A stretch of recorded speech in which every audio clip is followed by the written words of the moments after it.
My favorite Sachin moment. It was not those hundreds at Sharjah. It was not that cut shot to third man against South Africa, but it was a moment where I met Sachin Tendulkar. The way it happened was we were trying to do a radio show for school. It's part of the CBSE 9th standard syllabus way back in 1996, and we had to find somebody. All of my classmates found the principal, the next door neighbor, the vegetable vendor, but we couldn't find anybody. So on the 15th of August, before going to school for the Independence Day function, I chanced on the Hindu. It showed that Tendulkar was in Chennai for practicing. There was a tour that was scheduled, and India were to play Sri Lanka a little after that. So I decided to go to Chepauk and see if there's an opportunity to speak to Tendulkar and get some content for my radio show for the school magazine.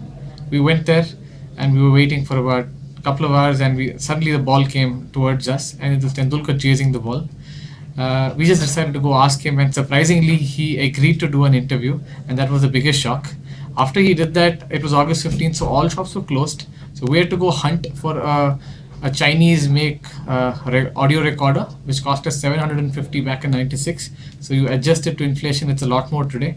So with that, we went in the evening to the Chepauk Stadium, and nobody would let us in. Nobody believed our story that we were here to interview Tendulkar.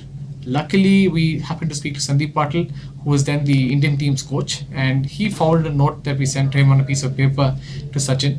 There were a lot of journalists waiting with us, and suddenly Sachin called us. He came out, called us. All the policemen who initially said no were now asking us to go meet Sachin. So those 6-7 minutes, I think we asked about 7 or 8 questions, two of us. And while we finally asked those questions, it was a complete blur. I still don't remember how I could, muster the courage to speak with Sachin and ask him. So that experience is one of the most defining experiences that I had in my life.